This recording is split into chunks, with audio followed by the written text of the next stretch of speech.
Hey everyone, welcome to Campus Inside Out Episode 1, where we dive into the things that slow us down and figure out how to push through. I'm your host, Amok Shenoy, and today we're talking about a little something we know all too well, procrastination.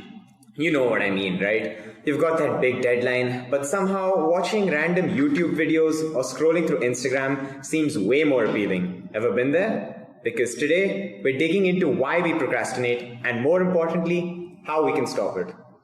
Joining me are my friends Raghav Yadav, Rachel Fernandez, and Jeet the Cruz. What's up, guys? Welcome, guys. Hello, Hey, buddies. Alright, let's kick this off. We all know what procrastination feels like.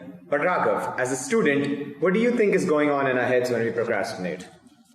Well, Amok, it's definitely not just about being lazy. It's more than that. Like our brain's trying to avoid something that seems hard or stressful. Like when you got a big project or an assignment or something that is important.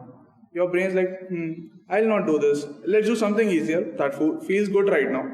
So you end up watching TV or scroll through your phone because it's easy. Totally, and it's so weird, right? I usually just put off the tasks that actually matter to me the most. And you'd think I'd want to get started right away. Oh, for sure. That's so common. Sometimes we care too much, and that pressure makes us afraid of messing up. So we avoid it. It's like, what if I don't do it perfectly? Or what if it doesn't turn out as good as I hope? So we end up doing things that feel productive but really aren't, like checking emails or cleaning up.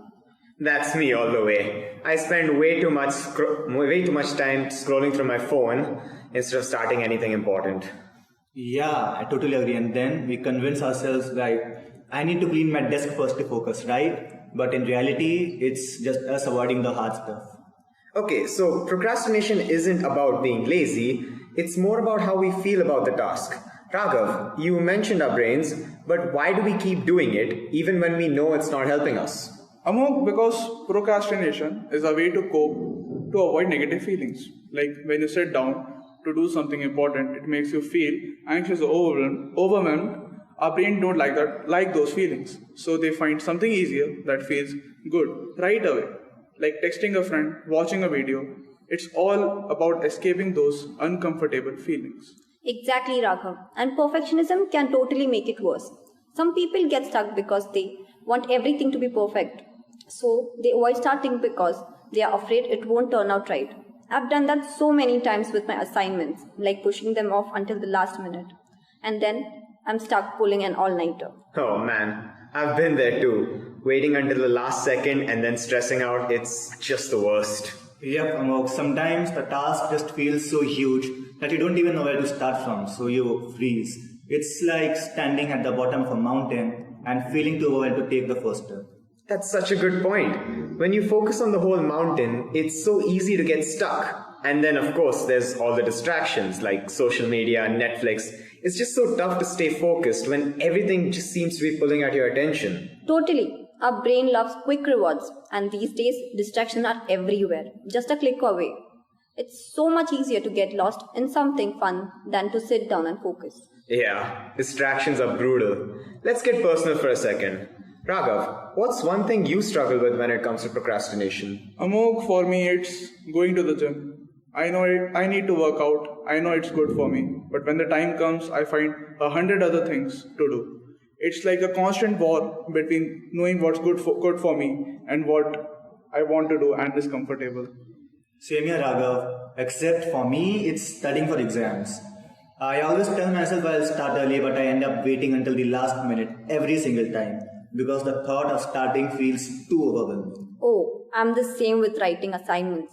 I'll do anything before sitting down and getting started. Alright, now that we've talked about why we procrastinate, let's move to the good part. How do we stop? Jeet, what are some tricks that you've found helpful? So one of the best ways to beat procrastination is to break big tasks into small manageable steps. Like, for example, instead of saying you have a whole report to write, why don't you start by saying, I will first gather my notes, then I'll write my introduction. This way it will make you feel it's more doable. That's such a good tip. I've started doing that with chores. Instead of saying I need to clean the whole house, I just focus on one room. It just makes it feel a lot less overwhelming. Same here. I turn off notifications on my phone too.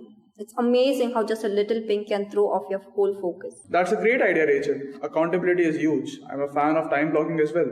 For those who don't know, it's when you schedule specific times for specific tasks during the day. It really helps you focus on one thing at a time, cutting out distractions. For me, starting is the hardest part. So I use the 5-minute rule. I set a timer for 5 minutes and I tell myself I'll work as hard as I can during that time. Most of the time, once I start, I get into the flow and keep going even after the timer goes off. That's such a great hack. Another thing I do is use website blockers. Like I use Stay Focused to keep myself from getting sucked into YouTube or Instagram when I should be working. They're all super helpful tips.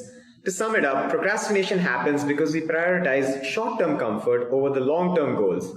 But we can fight back by breaking things into smaller chunks, making clear deadlines, and managing our emotions.